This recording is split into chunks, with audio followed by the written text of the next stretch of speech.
I think for this panel, we've got a number of experts on the panel with regards to when it comes to regulation, and also some decisioning experts. Remove yourself, Niclas. One of the questions that often comes to mind for me when we speak about regulation, when we speak about things like data governance, right, is at what point do we think that data governance actually enables our transformation journeys? And when do we think that data governance actually slows us down? And Krista, I'm going to start with you because you haven't shared your thoughts yet. Yes. Now I think I would like to link it to Aleksandra's presentation. I think data governance is always a painful discussion, and it feels like it's slowing down. But I think if you combine it with the perseverance of then also trying to understand what's happening in your organization and use it to simplify, then I think it helps you a lot. But I think first it feels like it's slowing down, because every time you need to get data, you're used to just getting it from somewhere. You need to go to 2 or 3 or 4 parties. But I think if you use it with a few examples to really bite the bullet and understand what's really happening in your organization, then it really helps you to simplify. So, yeah. Out of interest, Niclas, do you look at data governance at all when you look at the decisioning side of things? Of course we do. Maybe it's quite interesting. When I was running around as a consultant, I made all these theoretical phrases and statements, and one of the phrases was garbage in, garbage out, and it sounds really cool, and you stand in front of the audience and you talk, but you never experience what it really means. If you now ask me what is one of the benefits that we generate in the credit decisioning process, for example. So the typical process today, when a customer comes and is asking and applying for a loan, the RM will tell them, give me your balance sheet and give me your cash flow statements. And cash flow statements is a combination of PDFs, Excel spreadsheets, gut feeling, and it's put on the table of the credit decision guy, and he's manually typing in the stuff. And I'm pretty sure that the quality of typing this into the system is mediocre, but no one realizes this, and they build credit decisioning on this one.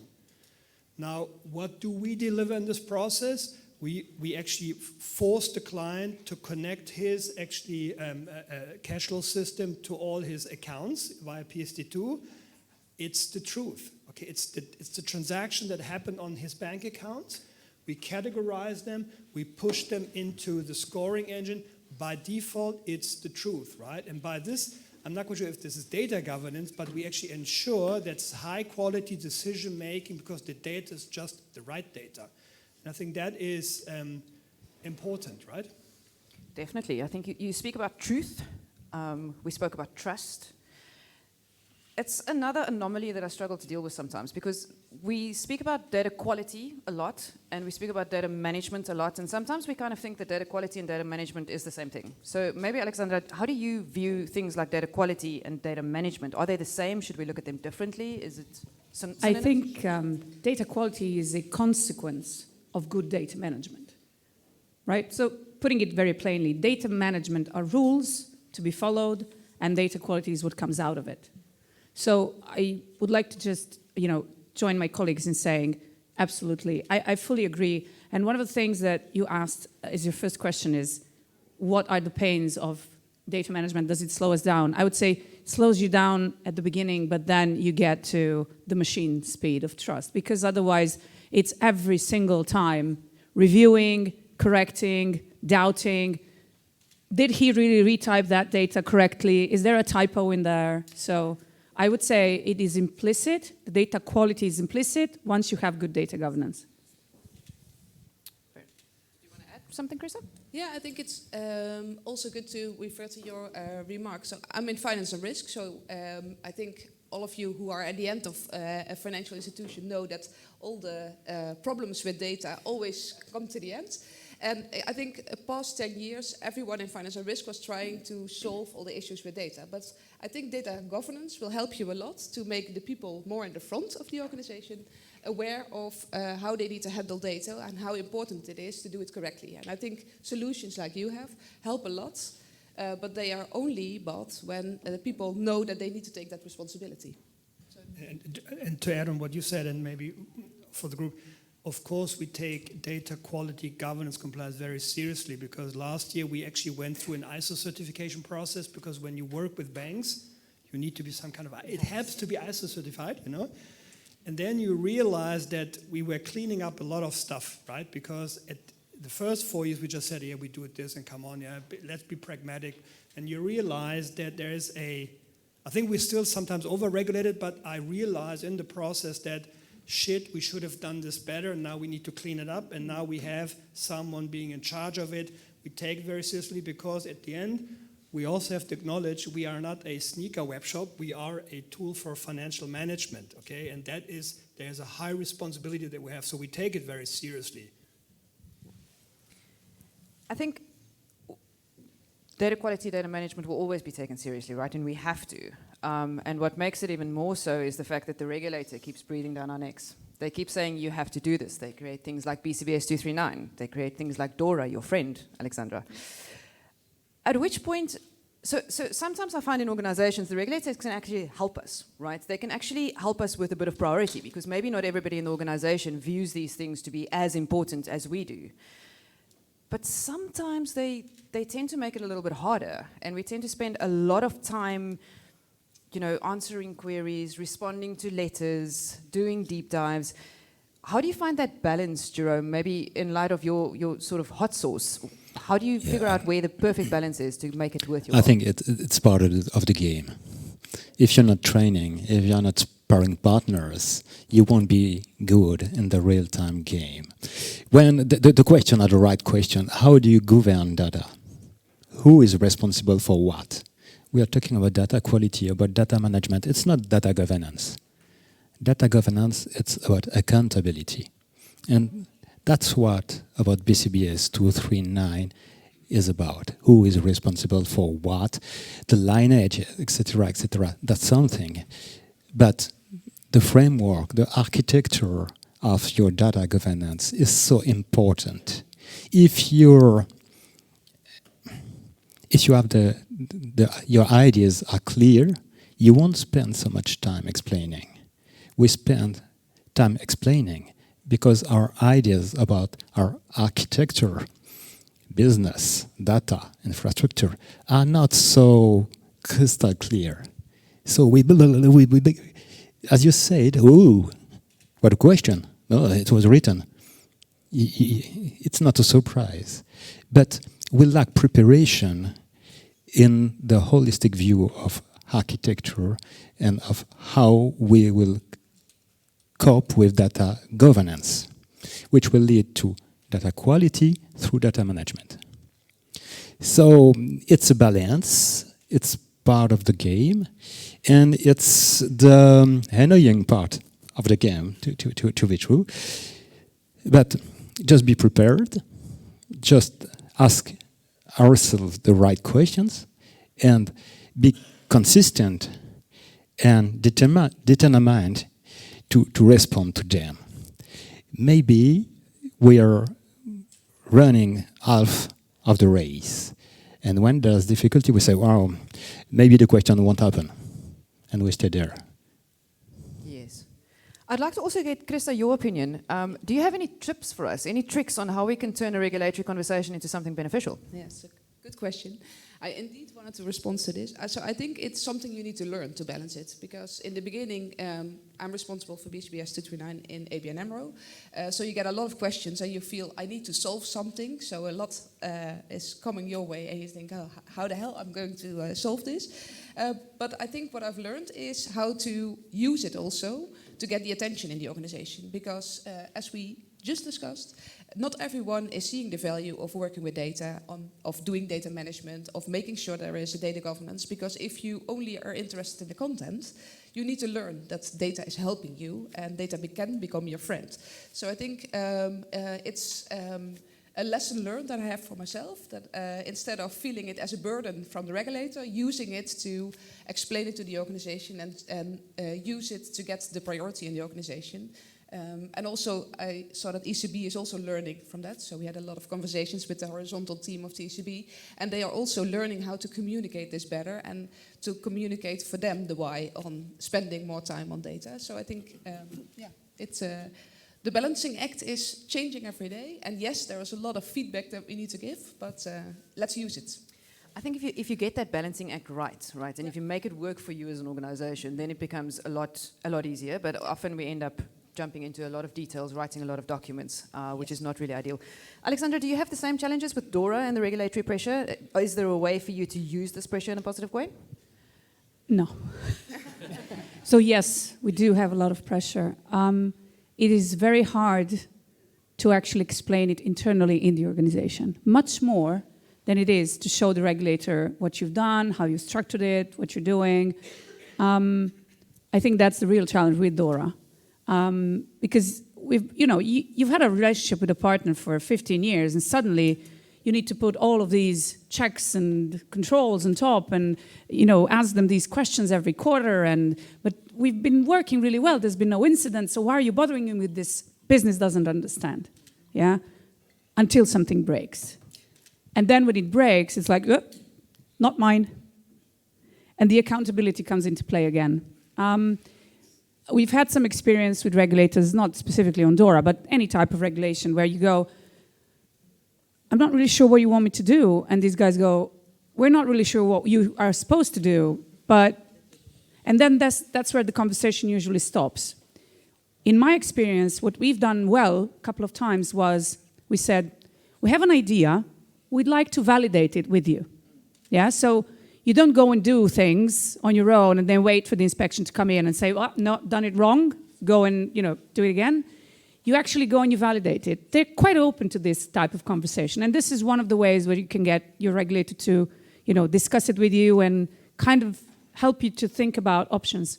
The second result you get from there is you are creating trust by being transparent and saying, this is what we're planning to do, and we would like to either get your opinion on it. We'd just like to present it to you.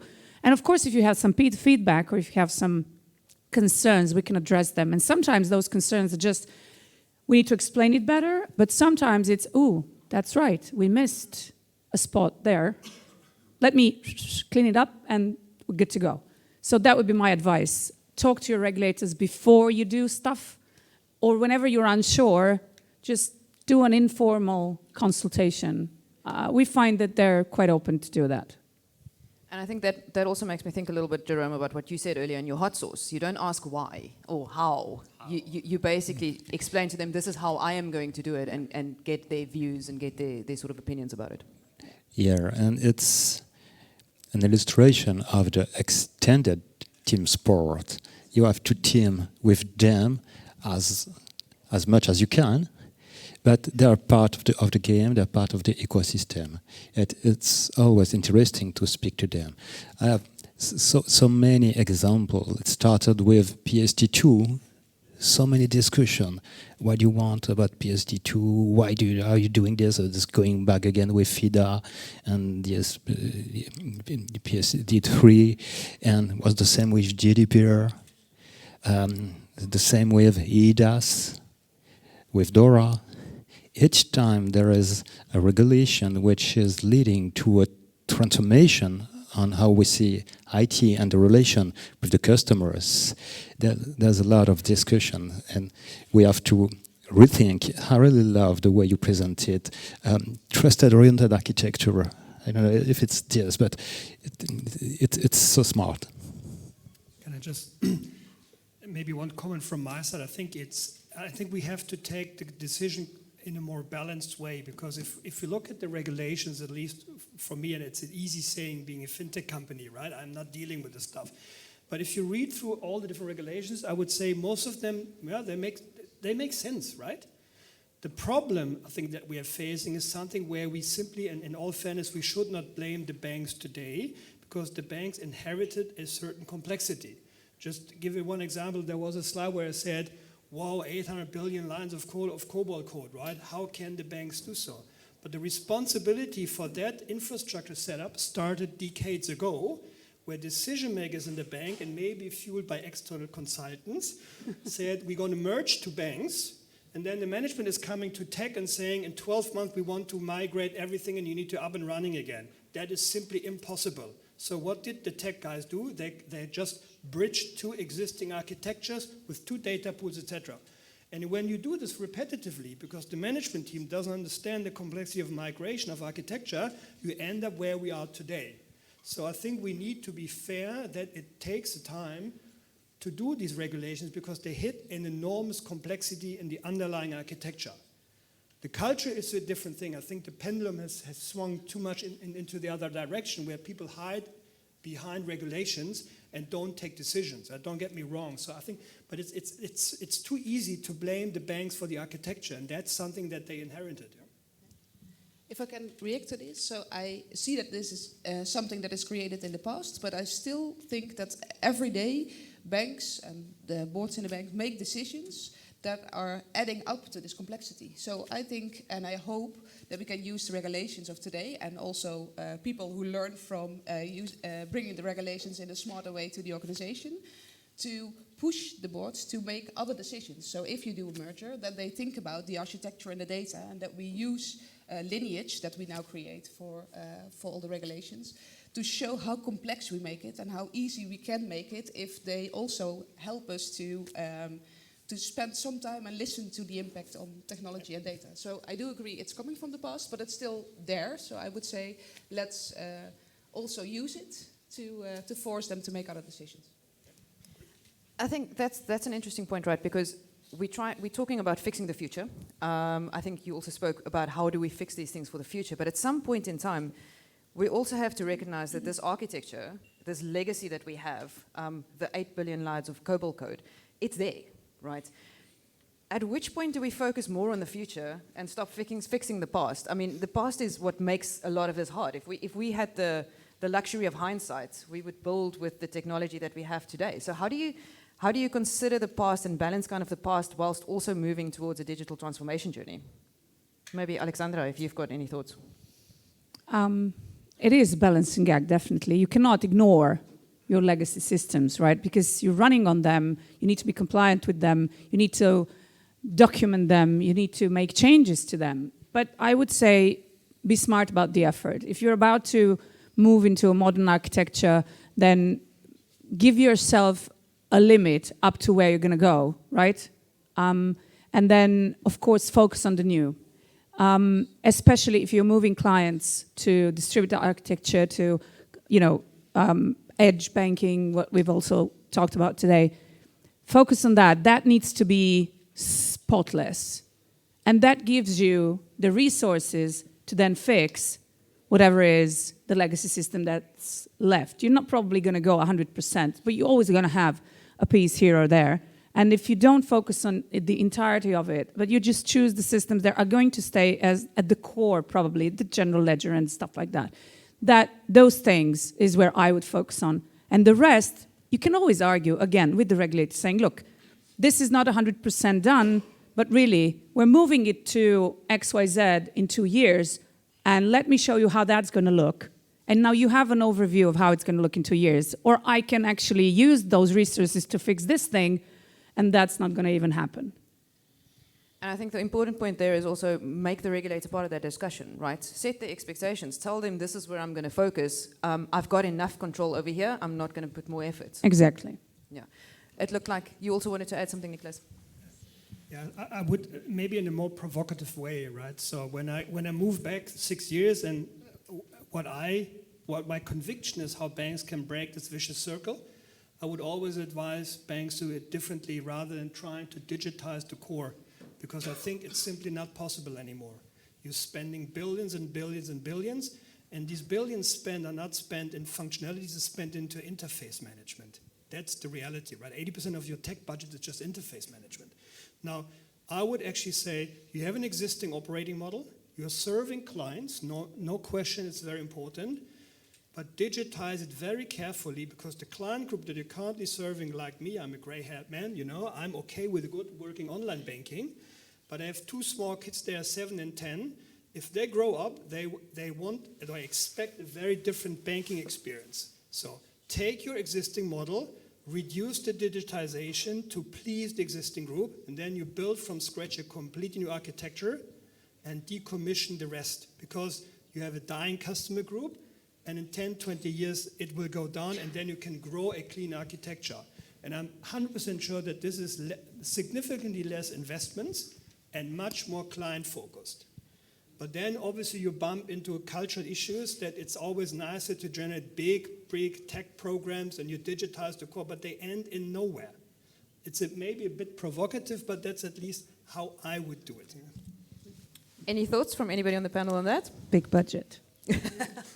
No, I'm a bit in the middle. I would say let's have two parallel worlds. And I would say it's not only the new client groups that need to be on the new world. I think you can have them in parallel and define for use cases that can move from the old to the new world and make sure that you have your business cases or your areas where you want to improve. Mm-hmm. And we are trying it now, and I think it's the most successful route, because completely to a new world, waiting for something new, that's waiting for utopia, so that's not working. So I think in parallel and move it one by one and case by case is, I think, the best. About 10 years, I think we heard.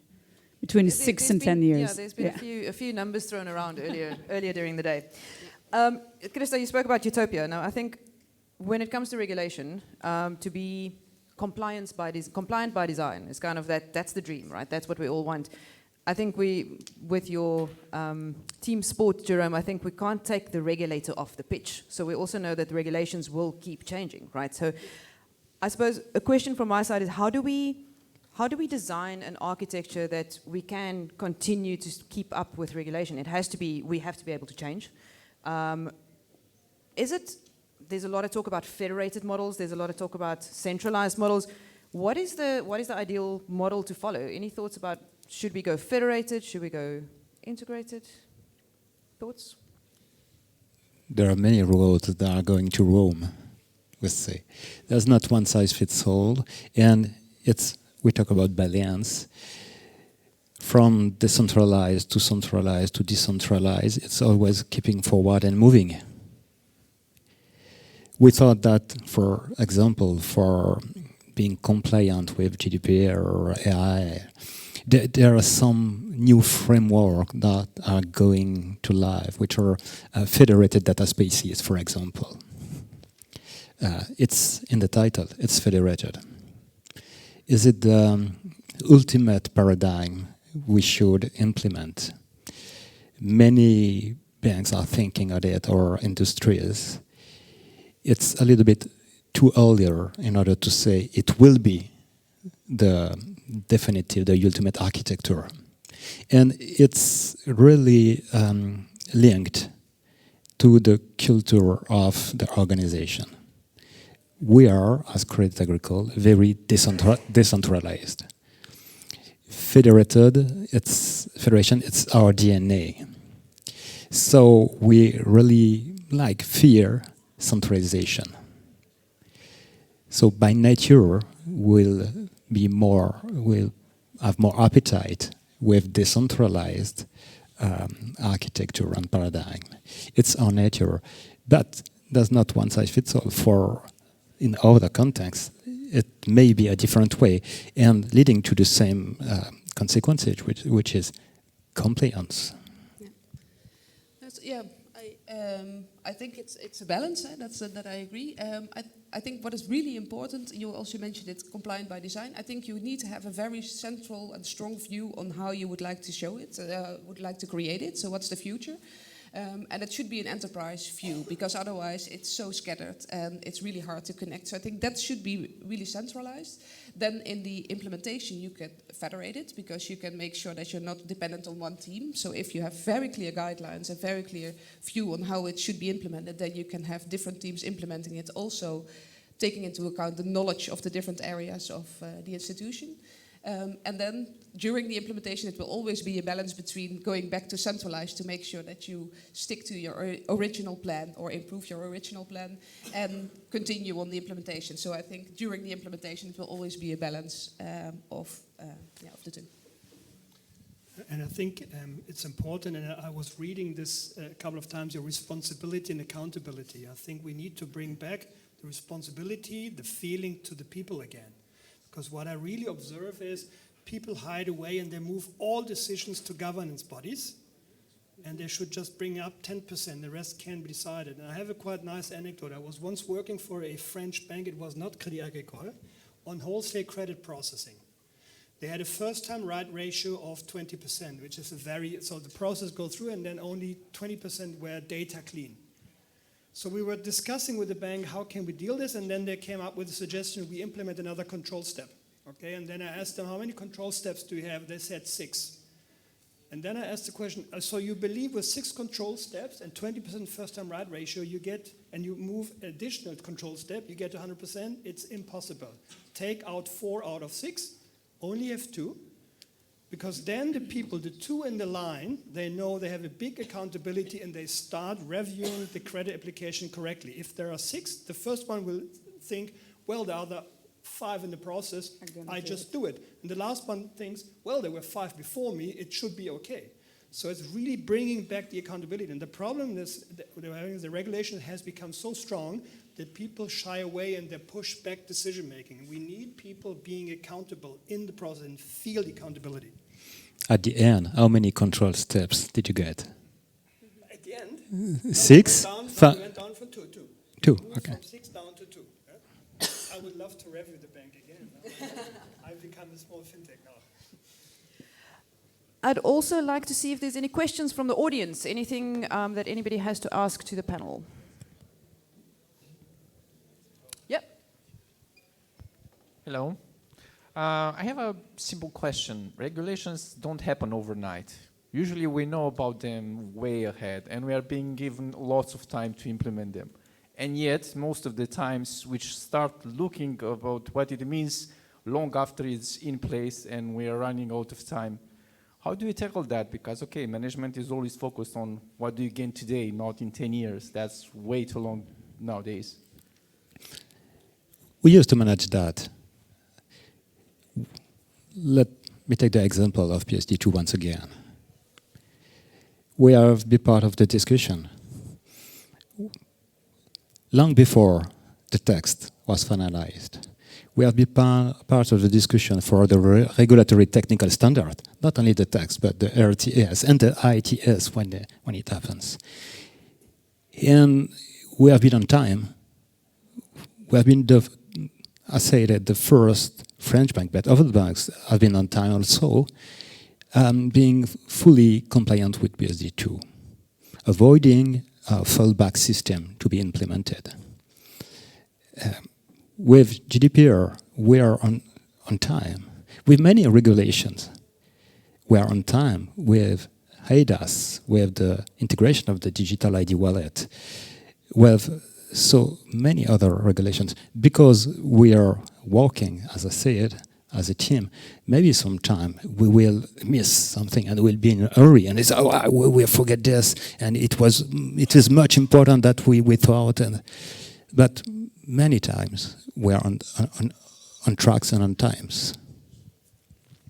I would like to challenge your assumption. It actually does happen overnight sometimes. You remember instant payments? Happened like in 10 minutes. And we had 6 months to implement the first leg and then another 12 to implement the second.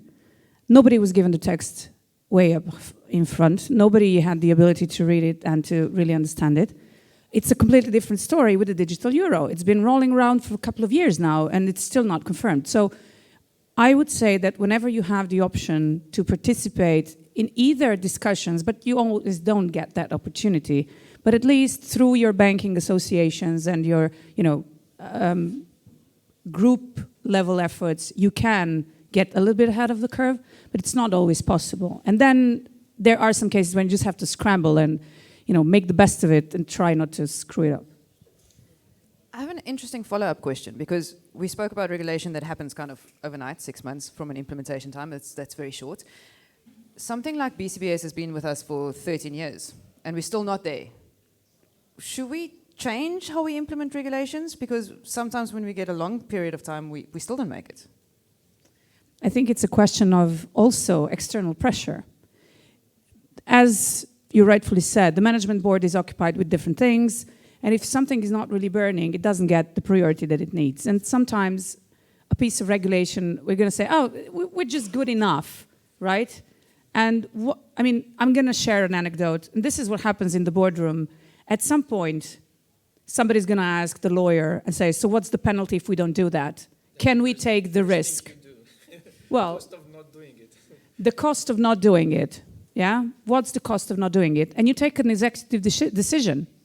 And you say, okay, what if we start doing it, but we really do it slowly because we're just going to put one person on it.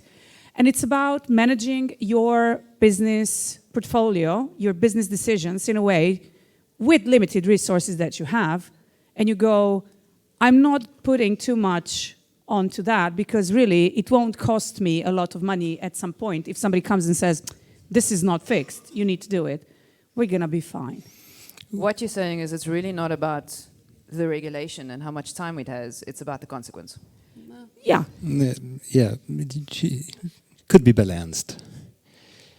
The minimum level of compliance that we want to reach is 100%. Not 20, not 30, not 50, not 80, 100% compliant. But what does it mean to be 100% compliant? Sometimes there are minimum viable response to compliance. And that's when we're talking with lawyers, or is that fully compliant or not? In our case, if it's not, forget about it. We want to be compliant because we will build above the compliance.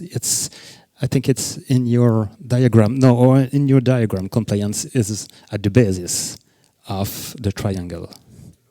Yeah, maybe you have to look. I didn't catch the but it's not. It's mandatory to be compliant.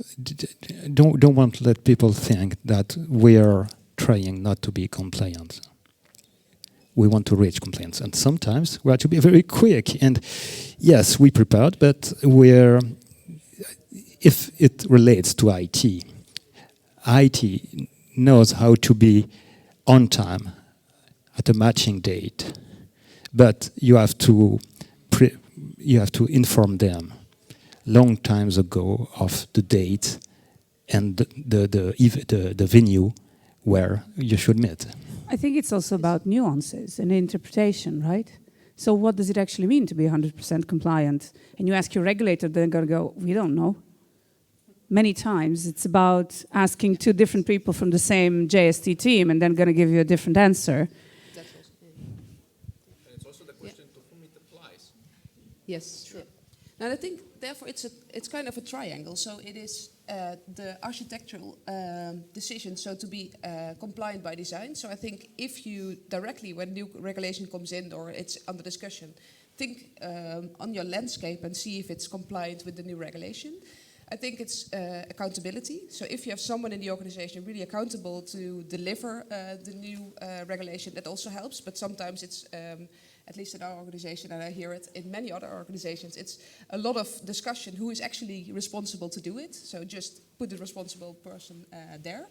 And it's about the type of regulation because, for example, BCBS239 was completely different than the ones before. So if it's about content, you, in many cases, have a responsible person.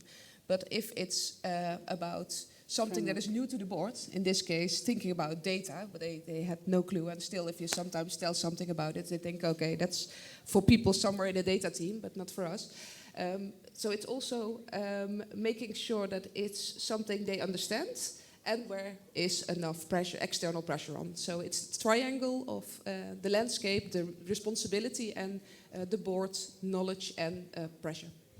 Comes back to balance. Everything needs to be in balance.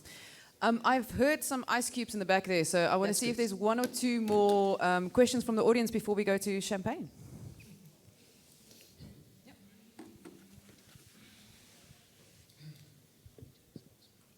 Thank you.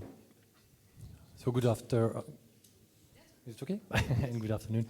So a question on the fact that regulation often requires modernization of your infrastructure, of your architecture, right?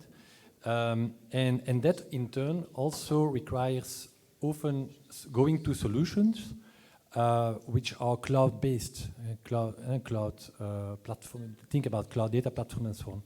So my question is, from a governance perspective, with everything that happens now geopolitically also, how does the move to cloud, and I also think about data residency and so on, affect the way you look at your modernization program? So basically, what about the move to cloud and data residency? Data resiliency, Aleksandra? Oh, Yeah. Krista? I was thinking if I'm not sure if it's about cloud, yes or no. I think it's about how agile or how changeable is your landscape, and of course then cloud helps. So yeah, so I think in security you need to think differently. So if it's about security regulation, but I would say the most important component for your landscape is if you can easily change it, and if it's if the groundwork of of your landscape is really able to go to the lowest detail of your data, and if it's changeable in time. So that's, to me, those two components are really important. And of course, cloud can help with that, but it's not crucial if you have good. Yeah. So that's. This morning we also heard a little bit about maybe it's not just to cloud or not to cloud, it's a bit of a hybrid situation as well. Aleksandra, does the cloud decision play a big role in resilience? No, I don't think so. I think everything you build, it's pen on paper, or it's mainframe based, or is it cloud based? You just need to consider the same safety things. It's a bit different with every single type of architecture. There are different things you need to consider, but it's about you going through the checklist and saying, yeah, we've done that, we're good. And maybe one additional thing, and I think it's also about critically rethinking how you apply certain cloud models, for example. I give an example because you ask a question whether we care data governance. Of course we do. I give an example. All our client data is on the cloud, obviously, not very surprisingly. Now we also deploy AI features, right? Because we do categorization with AI, we forecast the future with AI. When you forecast the future with AI and you want to use these large language models and AI tools, the last thing you will do is you will share data into these models because it's sensitive client data. So you need to build around a smart model sharing the structure.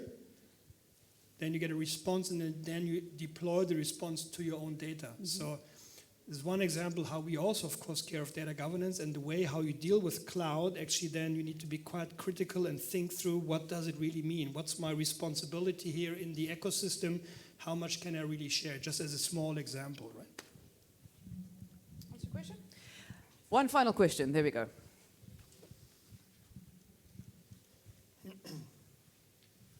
Thank you. I wonder what is your perspective about the AI automation in compliance, because this is very nuanced. You're either compliant or not. You cannot be a little bit pregnant, but AI actually gives you these possibilities. So do you see a possibilities there, or it's just maybe, compliance is not the part where it, can be reliably applied? So just to be sure I understood your question, is how AI will help being compliant? If it's reliable to be used to automate certain things in compliance, and where the boundaries are. That's part of the response of my question. If you have low as code may be AI tools that may help, you're welcome. I would say definitely yes. You built an SLM, you don't use an LLM, you feed it with documents, regulations, you push your proposal through, and it basically does the magic for you. We're using it for that. There is always the human in the loop, though, but it helps you sift through, previous cases. We're using it for legal as well. There's a complaint of a client that's similar to 100 complaints we've done. Let's just go through those cases and bring them up, and then a lawyer will actually look through. And same goes for the compliance stuff. Of course, you have to decide, especially where the questions are not clear and cut. One example how we did it, we published our internal AI governance framework to an SLM. We created a chatbot type tool, and any proposal for deployment of a new AI solution actually gets fed into that, and it checks whether all of the considerations have been taken care of. A person will revise it, obviously, but I think it's one of the best use cases for LLMs and SLMs. Carefully. Fully agree.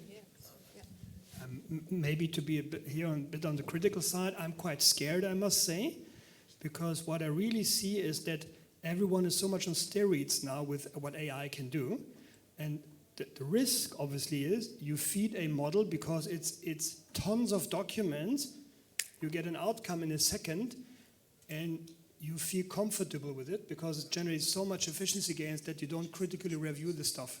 You simply don't have the time to review it, right? And this is the moment where I must say I'm a bit more scared in terms of the speed, what's really happening. And so I would say, yes, in principle, theoretically, it works. But the problem is that we are so much seduced by these things that we stop being critical. And this is where the danger starts. Yeah, I see this point, and we've also experienced this in practice.